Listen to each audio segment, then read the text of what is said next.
हमारा आज केमिस्ट्री का पहला chapter introduction to fundamental concepts of chemistry. हम केमिस्ट्री का हर चैप्टर वन शॉट करेंगे और हम एक ही वीडियो में स्मार्ट सिलेबस को कवर करेंगे। तो हमारा पहला chapter introduction of fundamental concepts of chemistry. तो इसका पहला जो टॉपिक है वो है एटम। तो सबसे पहले हम ये देखें कि एटम है क्या। पहले हम कहा जाता था कि एटम वो पार्टिकल है जिसे हम मज़ीद डिवाइड नहीं कर सकते हैं, बट वो ये आइडिया जो है बाद में गलत साबित हुआ, क्योंकि एटम इटसेल्फ इलेक्ट्रॉन, प्रोटॉन और न्यूट्रॉन इस तरह के मोर देन 100 पार्टिकल से बना होता है। तो अब इसका जो मॉडर्न डेफिनेशन है वो ये है कि एटम वो स्मॉलेस्ट पार्टिकल हैं, वो स्मॉलेस्ट पार्टिकल हैं which can take part in reaction। तो एटम वो स्मॉलेस्ट पार्टिकल है जो रिएक्शन में टेक पार्ट कर सकता है, जो रिएक्शन में हिस्सा ले सकता है, तो उसे हम एटम कहते हैं। एटम या इंडिपेंडेंटली भी एग्जिस्ट कर सकता है और इंडिपेंडेंटली एग्जिस्ट नहीं कर सकता भी। डिपेंडेंट होता है, डिपेंडेंटली होता है मतलब वो मॉलिक्यूलर शेप में ही एग्जिस्ट करेगा। इंडिपेंडेंटली जो एग्जिस्ट करते हैं उसे हम नोबल केसेस कहते हैं। नोबल केसेस जो हैं वो इंडिपेंडेंटली एग्जिस्ट कर सकते हैं, जैसे कि नियॉन, आर्गॉन और हीलियम। बट जो इंडिपेंडेंटली एग्जिस्ट नहीं कर सकते, इंडिपेंडेंटली एग्जिस्ट नहीं कर सकते, उसे हम उसमें जो आते हैं वो है हाइड्रोजन, जो नोबल केसेस नहीं है, ऑक्सीजन और नाइट्रोजन। ये कभी भी, हाइड्रोजन कभी भी इस शेप में एग्जिस्ट नहीं कर सकता, ऑक्सीजन कभी इस शेप में एग्जिस्ट नहीं कर सकता, नाइट्रोजन कभी इस शेप में इकलौता एक एटम एग्जिस्ट नहीं कर सकता। तो ये हमारे पास एटम हो गए। तो एटम जो है वो मज़ीद सब एटॉमिक पार्टिकल से बना होता है, कि स्मॉलेस्ट पार्टिकल नहीं है, सब एटॉमिक पार्टिकल से बना होता है। सब एटॉमिक पार्टिकल्स जो होते हैं वो मोर देन 100 होते हैं एक एटम के अंदर। इसमें अगर हम देखें, न्यूट्रॉन है, प्रोटॉन है, इलेक्ट्रॉन है, पॉजिट्रॉन है, न्यूट्रिनो है, हाइड्रोन है, और इस तरह के मोर देन 100 होते हैं। वो तो आप इस पेज में नहीं आ सकते। इस तरह के मोर देन 100 सब एटॉमिक पार्टिकल से बन के बना होता है। हमारे एटम के बाद ये हमारा पहला टॉपिक हुआ है। हमारे एटम के बाद आता है मैटर। मैं पेमसी के सिलेबस के मुताबिक चल रही हूँ। हमारे पास इसके बाद आता है मैटर। मैटर हमारे पास दो टाइप के होते हैं। मैटर हर वो चीज़ जो जगह घेरे और वज़न रखे उसे हम मैटर कहते हैं। मैटर की दो किस्में होते हैं, एक तो वो प्योर सब्सटेंस होता है और दूसरा वो मिक्सचर होता है। जो प्योर सब्सटेंस होता है जिसकी फिक्स्ड कंपोजिशन हो उसे हम प्योर सब्सटेंस कहते हैं, फिक्स्ड कंपोजिशन। और जिसकी फिक्स्ड कंपोजिशन ना हो, नो फिक्स्ड कंपोजिशन, उसे हम मिक्सचर कहते हैं। सबसे पहले हम प्योर सब्सटेंस की तरफ आते हैं। प्योर सब्सटेंस जो होता है वो मज़ीद दो टाइप का होता है। उसे एक होता है एलिमेंट और एक है कंपाउंड। Element, compound. एलिमेंट जो होता है वो एक ही एटम से बना होता है, जैसे कि अगर हम ले लें कार्बन, जैसे कि हम ले लें ऑक्सीजन, ये एक ही एटम से बना होता है, इसे हम एलिमेंट कहते हैं। और एलिमेंट के मज़ीद 3 टाइप्स होते हैं, जिसे हम मेटल्स कहते हैं, नॉन मेटल्स और मेटलॉइड्स। मेटल्स जो होते हैं इसमें फ्री इलेक्ट्रॉन होते हैं, इसे करंट पास कर सकता है। इसमें आ जाएगा कॉपर, और एल्यूमिनियम। नॉन मेटल वो होते हैं जिसमें फ्री इलेक्ट्रॉन नहीं होते हैं, नो फ्री इलेक्ट्रॉन। इसमें आ जाएगा कार्बन, ऑक्सीजन, क्लोरीन और फॉस्फोरस। और मेटलॉइड्स जो होते हैं उसमें हाई टेम्परेचर पे फ्री इलेक्ट्रॉन्स होते हैं, लो टेम्परेचर में फ्री इलेक्ट्रॉन्स नहीं होते। इसे हम सेमीकंडक्टर्स भी कहते हैं। इसमें आ जाएगा जर्मेनियम, सिलिकॉन और भी बहुत सारे एटम्स आ जाते हैं। अब जो प्योर सब्सटेंस का सेकंड पार्ट है उसे हम कंपाउंड कहते हैं। कंपाउंड जैसे कि वाटर और H2SO4 सल्फ्यूरिक एसिड। अब जो एलिमेंट्स है ये जो प्योर सब्सटेंस का जो एलिमेंट पार्ट है ये ब्रोक नहीं हो सकता, कांट बी ब्रोकन। और जो कंपाउंड है ये कैन बी ब्रोकन, ये ब्रोक हो सकता है। जैसे कि वाटर मॉलिक्यूल में हम हाइड्रोजन को अलग कर सकते हैं, ऑक्सीजन को अलग कर सकते हैं, या फिर हम हाइड्रोजन को अलग कर सकते हैं, सल्फेट आयन को अलग कर सकते हैं, या फिर हम OH को अलग कर सकते हैं और H को अलग कर सकते हैं। तो इस तरह हम इसे तोड़ सकते हैं।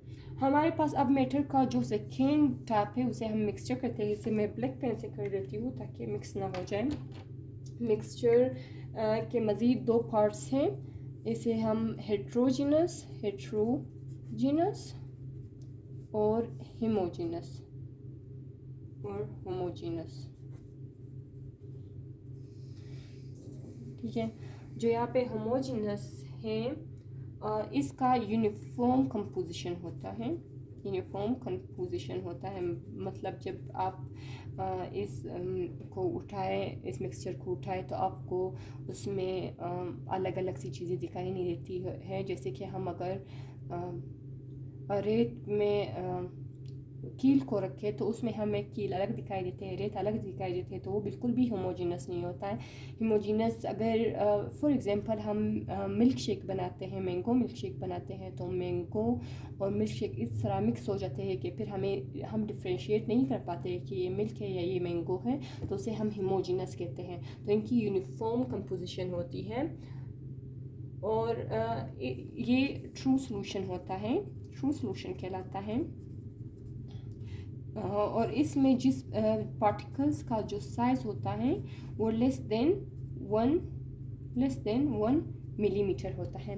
हमारे मिक्सचर का जो सेकेंड टाइप है उसे हम हेट्रोजीनस कहते हैं। ये नॉन यूनिफॉर्म होता है, नॉन यूनिफॉर्म कंपोजिशन इसमें होता है, नॉन यूनिफॉर्म कंपोजिशन होता है इसमें। तो इसके हेट्रोजीनस का के फिर से दो टाइप होते हैं। एक जो होता है कोलाइड्स होता है, दूसरा जो होता है सस्पेंशन होते हैं। कोलाइड्स जो होते हैं उसमें पार्टिकल्स 1-200 नैनोमीटर के होते हैं और पार्टिकल्स सस्पेंशन जो होते हैं उसमें इससे भी ग्रेटर पार्टिकल्स होते हैं, ग्रेटर देन 100 नैनोमीटर के होते हैं। कोलाइड्स में अगर हम देखें मिल्क आ जाता है, जेली आ जाती है, मतलब हमें दिखाई फिर भी नहीं देता है। सस्पेंशन में होता है सल्फ़र को हम सल्फ़र इन वाटर और पेंट, ये हमारे सस्पेंशन में आ जाते हैं। अभी हमारे पास जो हमारे थर्ड नंबर पे जो आता है, थर्ड पे आता है वो आयंस है। अब आयंस किस तरह बनते हैं? सबसे पहले हमारे पास आयंस दो तरह के होते हैं, एटॉमिक होते हैं और मॉलिक्यूलर होते हैं।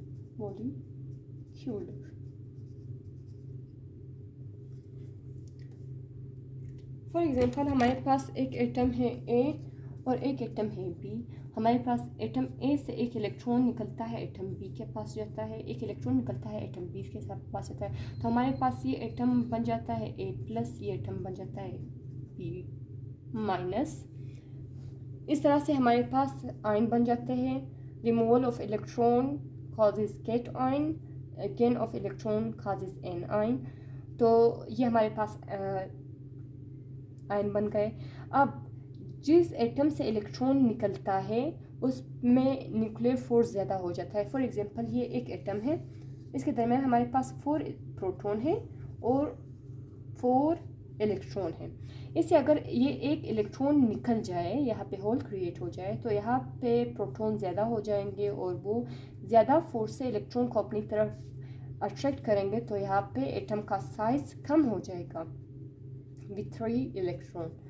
और अगर हम यहाँ पे देखें एन आयन में, यहाँ पे एक एटम है, यहाँ पे 4 प्रोटॉन है, 4 इलेक्ट्रॉन है, फॉर एग्जाम्पल अगर इसने एक और इलेक्ट्रॉन गेन किया तो यहाँ पे जो न्यूक्लियर फोर्स है वो वीक पड़ जाता है और यहाँ पे जो एटम का साइज़ है वो इंक्रीज़ हो जाता है। तो इसलिए जो A+ का साइज़ जो होता है वो हमेशा स्मॉलर देन A होता है और A का साइज़ हमेशा स्मॉलर देन A- होता है। जिस एटम ने इलेक्ट्रॉन लूज़ किया होता है उसका साइज़ सबसे कम होता है, जिसने ना गेन किया हो ना लूज़ किया हो उसका इंटरमीडिएट होता है और जिसने गेन किया होता है उसका सबसे बड़ा होता है। अब अगर हम मॉलिक्यूल्स की बात करें, मॉलिक्यूलर आयन की बात करें, फॉर एग्जांपल अगर मीथेन ने एक इलेक्ट्रॉन लूज़ किया तो इससे प्लस चार्ज गेन हो जाएगा इसका। अगर कार्बन मोनोऑक्साइड ने एक इलेक्ट्रॉन लूज़ किया तो इससे प्लस साइन इस पर क्रिएट हो जाएगा। नाइट्रोजन ने एक इलेक्ट्रॉन लूज़ किया तो इस पर प्लस चार्ज क्रिएट हो जाएगा। इस तरह एनायनिक आयंस भी बन जाते हैं, जैसे कि अगर नाइट्रोजन 2 इलेक्ट्रॉन गेन करके N2-2 बन जाता है, ऑक्सीजन 2 इलेक्ट्रॉन गेन करके O2-2 बन जाता है। इससे एक नोट मैं यहाँ पे देती हूँ, जो नंबर ऑफ केटाइंस हैं, नंबर ऑफ केटाइंस ये जो होते हैं हमेशा more than number of anions in nature होते हैं। नेचर ही ऐसा है कि केटाइंस के नंबर एन आइंस से ज़्यादा होते हैं। हमारा आइंस का टॉपिक भी हो गया। हमारा 4th टॉपिक जो है वो आइसोटोप्स का है। अब आइसोटोप्स वो कंपाउंड है जिसका मास नंबर डिफरेंट हो,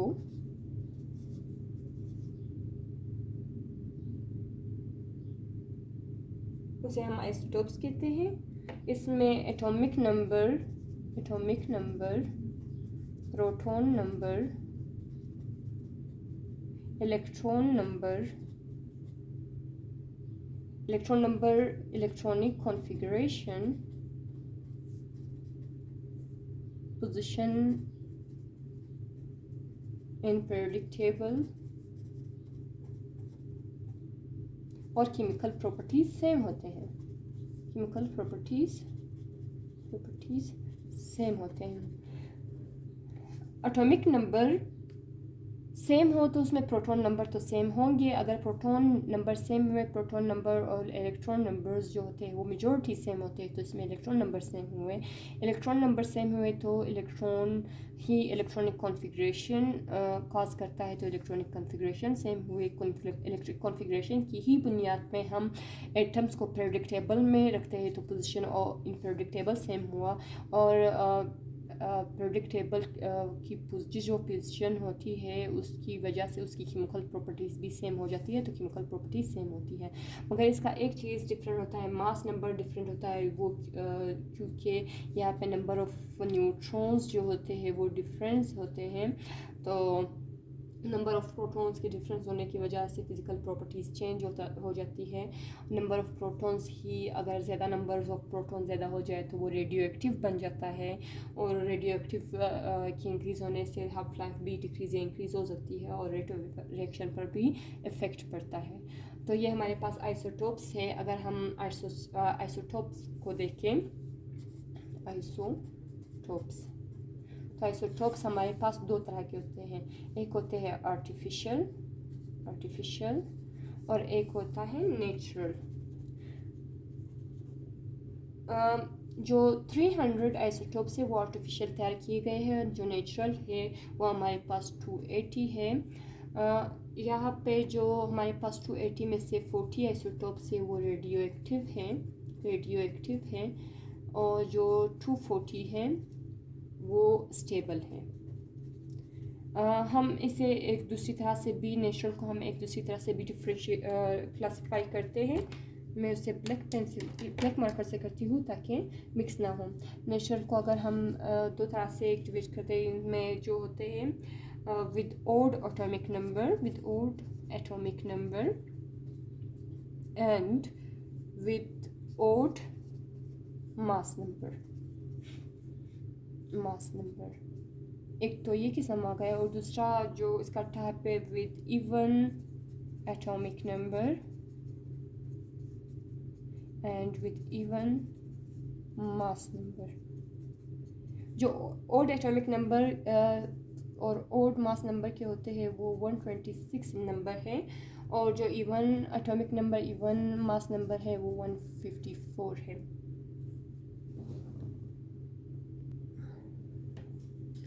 हमारे पास एलिमेंट्स है, मैं यहाँ पे लिखती हूँ नोट के, से याद रखिएगा आप। नोट जो ऑक्सीजन 16.8 है, मैग्नीशियम 24.12 है, सिलिकॉन 28.14 है, कैल्शियम 40.20 है, फेरस 56.26 है। ये अर्थ क्रस्ट का 50% बनाते हैं। ये जो आइसोटोप्स हैं, ये जो एलिमेंट्स हैं, वो अर्थ का 50% बनाते हैं। इसे याद रखिएगा। अब हम आइसोटोप्स बाय नंबर्स देखते हैं। जो मोनोएटॉमिक है, मोनो एटॉमिक, उसके लिए आप लोग को फार्मूला याद रखिएगा, हनीफा। इसमें एच को ना एच जो है वो फार्मूले में ना नहीं है। इसमें सोडियम, आयोडीन, फ्लोरीन और ये हो गया। तो इसके लिए फार्मूला याद रखिए, हनीफा का मोनोमिक याद रखिए, तो इसके साथ आपको ये एलिमेंट्स आसानी से याद रहेंगे। अब हमारे पास जो डाई आइसोटोपिक है, डाई आइसोटोपिक, इसे याद रखने के लिए आप लोग BBC याद रखिए। तो इसके साथ हमारे पास आ जाएगा ब्रोमीन और क्लोरीन। तो ये हमारे पास तीनों आ जाएंगे। हमारे पास ट्राई आइसोटोपिक,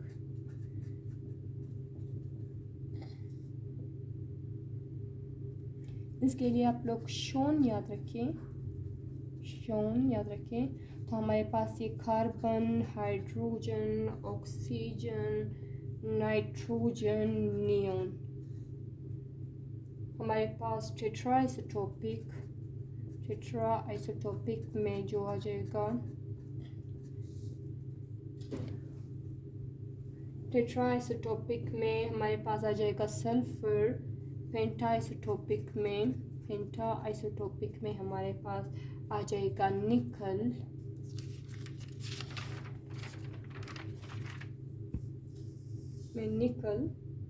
हेक्सा आइसोटोपिक में हमारे पास आ जाएगा कैडमियम एंड पैलेडियम। और नैनो आइसोटोपिक में हमारे पास कैडमियम आ जाएगा।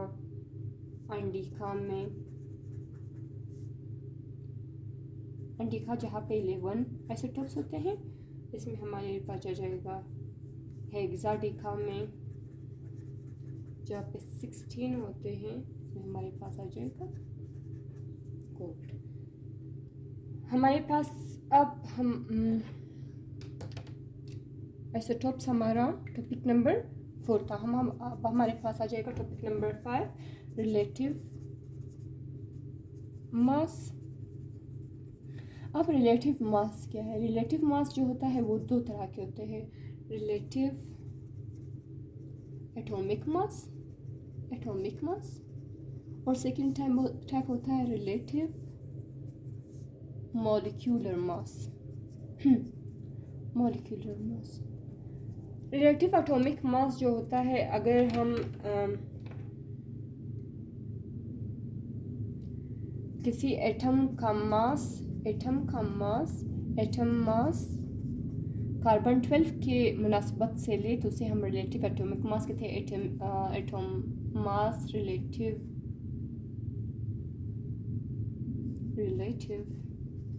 To carbon 12। अगर हम किसी एटम का मास रिलेटिव टू कार्बन 12 ले ले तो उसे हम रिलेटिव एटॉमिक मास कहते हैं। इसका जो यूनिट है वो mu है, atomic mass unit. Atomic mass unit जो होता है वो 1/12 ऑफ कार्बन 12 होता है। कार्बन 12 को अगर हम 1/12 से डिवाइड करते तो हमारे पास एटॉमिक मास यूनिट आ जाएगा, और जो हमारे पास ये होता है वो 1.6 × 10⁻27 किलोग्राम के इक्वल होता है। हम कार्बन को इसलिए लेते हैं क्योंकि कार्बन का जो मास है वो एग्जैक्टली होल नंबर है 12.00000, मीन्स हमारे पास 12.264 इस तरह का कोई यूनिट नहीं है जिसमें हमें डिफ़िकल्टी का सामना करना पड़े। और जो कार्बन, इसका दूसरा जो वजह है, कार्बन 12 जो होता है वो बहुत ज़्यादा स्टेबल होता है और इसको इजीली हैंडल किया जा सकता है। हमारे पास हमारा अब हम सेकंड पार्ट की तरफ जाते हैं, रिलेटिव मॉलिक्यूलर मास। यहाँ पे हम molecular mass relative to carbon 12, तो उसे हम रिलेटिव मॉलिक्यूलर मास कहते हैं।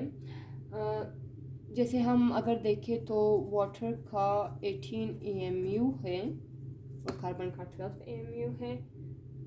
इसे हम रिलेटिव मॉलिक्यूलर मास कहते हैं। अगर हम एक और को देखें कार्बन डाइऑक्साइड का, उसका 44 AMU है।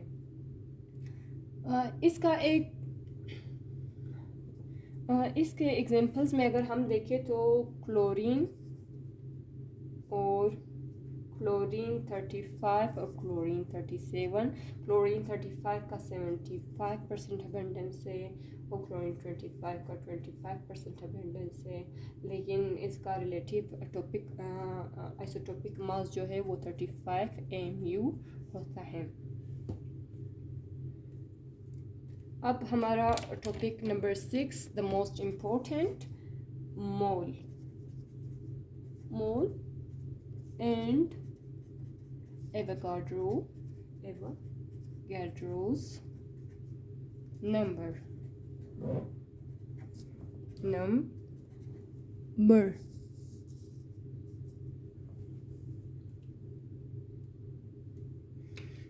अगर हम relative atomic mass, relative molecular mass, relative formula mass of ionic compound और आयनिक स्पीशी को हम ग्राम में रिप्रेजेंट करें तो उसे हम मोल कहते हैं। फॉर एग्जांपल अगर हम 23 ग्राम सोडियम लें तो ये हमारे पास आ जाएगा 1 मोल ऑफ सोडियम, और ये हमारे पास आ जाएगा एवोगाड्रो नंबर जो होता है वो 6.02 × 10⁻23। 23 ग्राम सोडियम में है 1 मोल सोडियम में है 6.02 × 10⁻23 पार्टिकल्स ऑफ सोडियम। तो ये हमारे पास 1 ग्राम एटम, क्योंकि ये एटम से है तो इसे हम लिखेंगे 1 gram atom of sodium. 1 gram atom of sodium का मतलब होता है 1 मोल ऑफ सोडियम। ये हमारे पास एटम के लिया गया। अब हमारे पास हम मॉलिक्यूल्स के देखते हैं। हमारे पास 18 ग्राम वाटर है। ये है 1 मोल वाटर के, और इसमें 6.02 × 10⁻23 मॉलिक्यूल्स ऑफ वाटर है, जो कहलाता है, जिसे हम कह सकते हैं 1 ग्राम मॉलिक्यूल ऑफ वाटर। हमारे पास जो थर्ड है अगर हम फार्मूला यूनिट को देखें, हम फार्मूला यूनिट में लेते हैं सोडियम क्लोराइड को, जो 58.5 ग्राम है। 58.5 ग्राम NaCl में 1 मोल और NaCl होता है, जिसमें 6.02 multiply by 10 plus 23 particles of NaCl या फार्मूला यूनिट ऑफ NaCl होते हैं, जिसे हम 1 ग्राम फार्मूला ऑफ NaCl कहते हैं।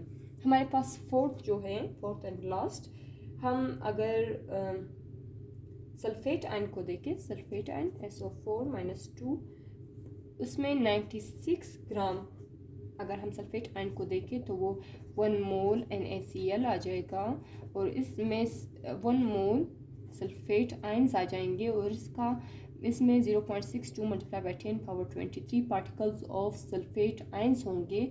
तो इसे हम 1 gram formula unit mass of sulphate कहेंगे,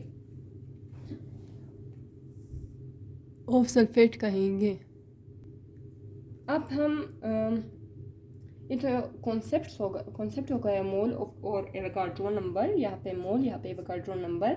अब हम मोल के फार्मूलाज पढ़ेंगे, की रिविजन करेंगे। तो ये हमारे पास मोल्स की फार्मूला, तो हमारे पास मोल का जो पहला फार्मूला है, mole is equal to mass in gram divided by molar मास।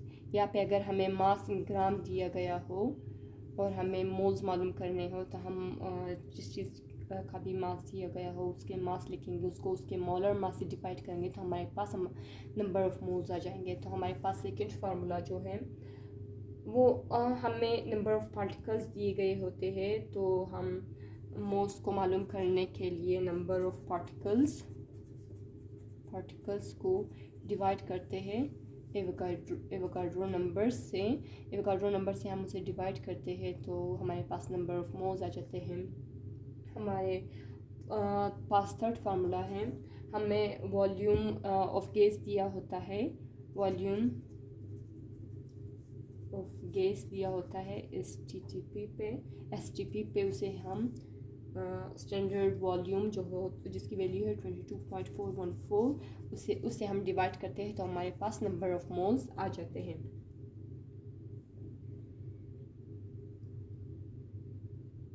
तो यहाँ पे अगर हम पहले फार्मूले को देखें तो हम इस फार्मूले से मोल्स को भी निकाल सकते हैं, और मास भी। हमें समटाइम मास और दिया होता है और हमें पता है पूछा गया होता है कि मास ऑफ एटम मालूम करें, तो हम मोल्स और मॉलिक्यूलर मास को मल्टीप्लाई करते हैं तो हमें मास मिल जाता है।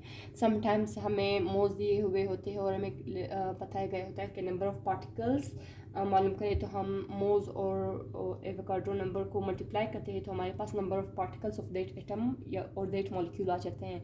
और समटाइम्स हमें मोल्स दिए होते हैं और हमें पूछा गया होता है कि वॉल्यूम ऑफ गैस मालूम करो, तो हम वॉल्यूम ऑफ गैस को स्टैंडर्ड वॉल्यूम से मल्टीप्लाई करेंगे, तो हमारे पास वॉल्यूम ऑफ गैस आ जाता है।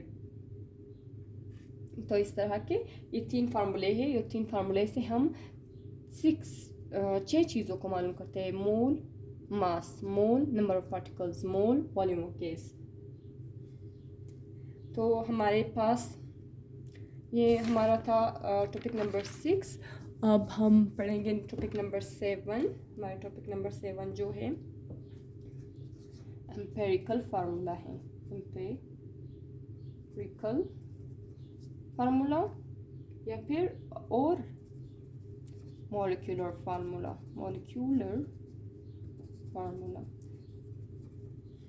जो एम्पिरिकल फार्मूला है वो हमारे पास सिंपलेस्ट होल नंबर, अगर हम किसी चीज़ का सिंपलेस्ट होल नंबर रेशियो मालूम करें किसी फार्मूले का, तो उसे हम मॉलिक्यूलर फार्मूला कहते हैं। और मॉलिक्यूलर फार्मूला जो होता है वो एक्चुअल फार्मूला होता है। फॉर एग्जांपल अगर मैं ग्लूकोज का फार्मूला लिखूँ C6H12O6, इसे मैं सिंपल होल नंबर रेशियो में लाऊंगी तो 6 1 ज़ा 6, 6 2 ज़ा 12, 6 1 ज़ा 6, तो CH2 H2O1।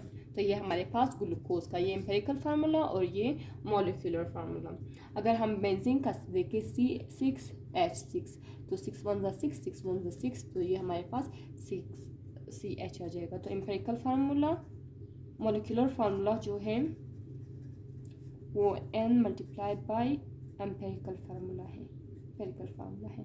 अब देखिए यहाँ पे हमने CH2O, यहाँ पे हमने 6 के फार्मूले से कटिंग की है, तो यहाँ पे N की वैल्यू 6 आ जाएगी। यहाँ पे भी हमने 6 के फार्मूले से कटिंग की है, तो यहाँ पे भी 6 की वैल्यू, N की वैल्यू 6 आ जाएगी।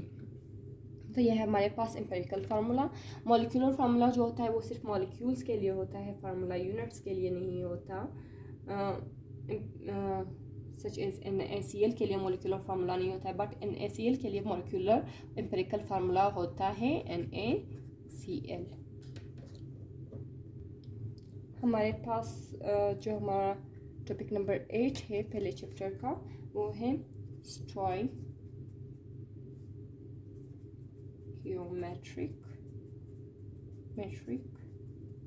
कैलकुलेशंस।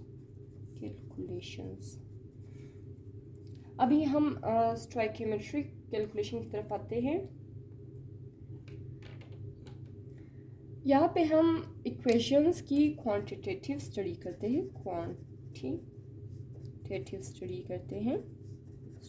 हैं। यहाँ पे हम केमिकल प्रॉपर्टीज़ का कोई यहाँ पे रिलेशन नहीं होता है, कोई जिक्र नहीं होता है, यहाँ पे सिर्फ हम क्वांटिटी को देखते हैं।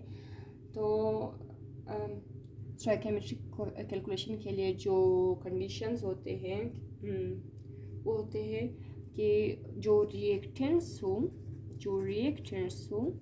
वो कम्प्लीटली प्रोडक्ट्स में कन्वर्ट हो जाए, कोई नो साइड रिएक्शन ना हो। उमूमन होते हैं साइड रिएक्शन, हर रिएक्शन में होते हैं, बट यहाँ पे हम आइडियल केस को डिस्कस कर रहे होते हैं कि कोई रिएक्शन ना हो। यहाँ पे law of conservation of mass, definite proportions ओबे होने चाहिए, should be obeyed। ये हमारे पास फर्स्ट 3 कंडीशन है स्टोइकियोमेट्रिक कैलकुलेशन के लिए। तो अगर मैं फॉर एग्जांपल एक रिएक्शन लिखती हूँ, हमारे पास 2H2 plus oxygen equal to 2H2O, तीनों हमारे पास गैस की फॉर्म में है। यहाँ पे अगर हम देखें हाइड्रोजन के 2 moles of hydrogen plus oxygen का 1 मोल बनाते हैं 2 मोल्स ऑफ वाटर। यहाँ पे जो हाइड्रोजन है 1 हाइड्रोजन जो होता है 1 है, यहाँ पे 2 हाइड्रोजन मॉलिक्यूल्स है, तो यहाँ पे 4 ग्राम कार्बन। ऑक्सीजन 2 है, एक का 16, 2 का 32 gram equal to hydrogen gas 2 है तो 4 प्लस ऑक्सीजन 2 है तो 32, ये हो गए 36। तो इस तरफ जितने ग्राम है उस तरफ उतने ही ग्राम है। अब हमारे पास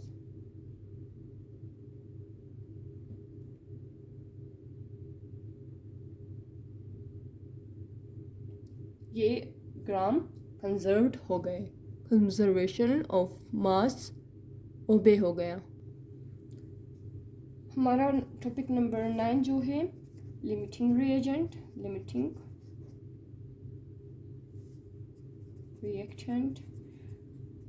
रिएक्टेंट वो है जो रिएक्शन में पहले ख़त्म हो जाए उसे हम लिमिटिंग रिएजेंट कहते हैं। लिमिटिंग रिएक्टेंट ही रिएक्शन को स्टॉप करा देता है। फॉर एग्जांपल अगर ये हमारे पास बैलेंस्ड इक्वेशन है, बट अगर हम यहाँ पे 1 मोल ऑफ हाइड्रोजन ले, 1 मोल ऑफ ऑक्सीजन ले और हमारे पास बन रहे हों हाफ मोल ऑफ वाटर। तो यहाँ पे हमारे पास जो हाइड्रोजन है वो लिमिटिंग रिएजेंट है, क्योंकि हमें ये 2:1 पे चाहिए, लेकिन हमारे पास ये 1:1 पे है। तो यहाँ पे हमारे पास हाफ ऑक्सीजन कंज्यूम हो जाएगा बट हाफ रह जाएगा, बट हाइड्रोजन कम्प्लीटली कंज्यूम हो जाएंगे। तो हाइड्रोजन की कंजम्पशन की वजह से इसे हम लिमिटिंग रिएजेंट कहते हैं, क्योंकि ये ही रिएक्शन को लिमिट कर रहा है, तो इसे हम लिमिटिंग रिएजेंट कहते हैं। हमारा टॉपिक नंबर 10 है यील्ड। जो यील्ड है, एक हमारे पास थ्योरेटिकल यील्ड होता है और एक हमारे पास एक्चुअल यील्ड होता है। जो थ्योरेटिकल यील्ड होता है वो प्रोडक्ट थ्योरेटिकल होता है, एक थ्योरेटिकल ये हमें इक्वेशन से मिलता है, और एक्चुअल जो होता है वो हमें एक्सपेरिमेंट से मिलता है। जो थ्योरेटिकल होता है वो हमेशा ग्रेटर देन एक्चुअल होता है, क्योंकि थ्योरेटिकल में कोई वेस्टेज नहीं होती, कोई साइड डायरेक्शन नहीं होता है, बट एक्चुअल में साइड डायरेक्शन और वेस्टेज हो जाती है। तो इसलिए theoretical yield is always greater than actual और एक्सपेरिमेंटल यील्ड। तो परसेंटेज यील्ड को मालूम करने के लिए एक्चुअल यील्ड को divided by theoretical yield multiply by 100, हम इसे इस तरह से मालूम करते हैं। जो एफिशिएंसी ऑफ रिएक्शन होता है, एफिशिएंसी ऑफ रिएक्शन होता है, वो डायरेक्टली रिलेटेड होता है एक्चुअल यील्ड के।